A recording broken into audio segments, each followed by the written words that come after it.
want to talk about an interesting case that I had during the week, right? Got a call from a girl who said, I have this rash. I've had it for ages, like a year. I've been everywhere, can't get rid of it. Can you help me? So first of all, I pointed out the fact that I'm not a dermatologist. I'm a skin specialist, which is a different thing. But clearly the girl was distressed and she needed help. So I said, look, come in, let's do a skin analysis and see, can I help you in some way? So she came in and I began, as always, by asking her, what have you done so far? What's worked, what hasn't worked? So the things that she had tried, she'd gone to her GP. Her GP had given her a topical steroid, which drove it crazy. So she went back to the GP. The GP had then given her an antibiotic, which made it worse.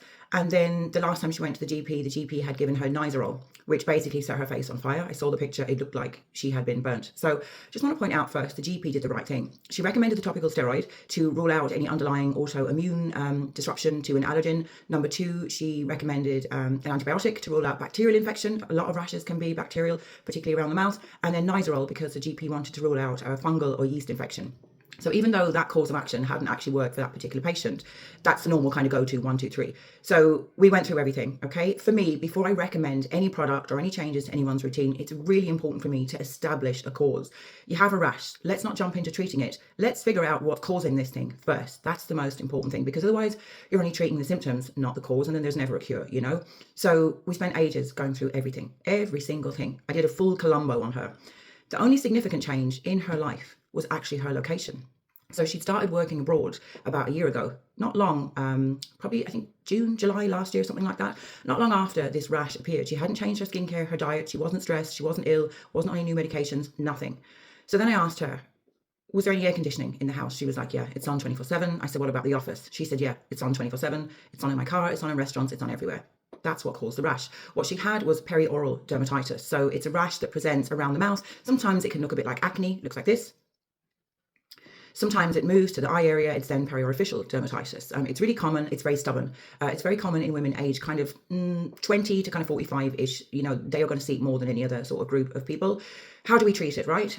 For me, it's zero therapy, which means that we do nothing. We don't do anything, because quite often when you have something like perioral or periofficial dermatitis, all of the things that you read online to try actually make it 14 million times worse. And the reason why is a perioral dermatitis is caused by a skin's barrier dysfunction. So if you think of a boiled egg and you remove the shell from that egg, you're just left with the egg that's underneath. Anything that you put onto that egg is going to be absorbed immediately. And our skin is the same. Basically, she had lost that shell. So every single thing that she was applying to her skin topically was driving her mad because her skin was too sensitive. So I recommended to her that she cease using all products. No SPF, which I know sounds counterintuitive, but SPF is really oily. So it's going to occlude. It's going to actually add more oil. She's going to get more breakouts, more pustules, more papules. We don't need to feed this thing. We need to starve it. Stop using SPF and limit sun exposure. Get rid of your concealer. She was living on concealer for obvious reasons. She had a rash. She was paranoid about it. I don't blame her. But every time she was dipping that concealer brush into the pot and putting it on her face, she was adding more bacteria into that pot. Literally, the last thing her face needed was more like Germodex mites or more food for those mites. No more bacteria. And then the last thing was to stop moisturizing, which again sounds counterintuitive. But with something like a perioral dermatitis, we actually need to just let the skin heal itself. So I recommended that she cease using all products and she switched to La Roche-Posay Toleriane Gentle Cleanser, which is, you know, perfect for anyone with eczema or dermatitis or psoriasis.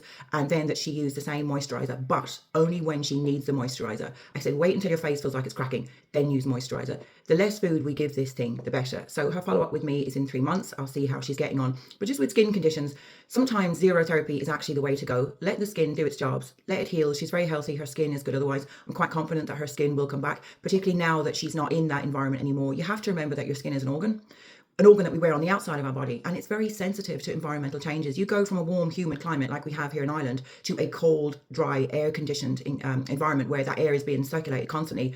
Bacteria filters are probably not being changed. That's a massive change for our organ that we wear on the outside, and it's likely to cause a barrier dysfunction or worsen an existing condition. So yeah, interesting case. I'll give you a follow-up when she's back with me in 3 months. If you need any help with your skin, you can give me a call on 062 88002, or you can DM me right here. See you later.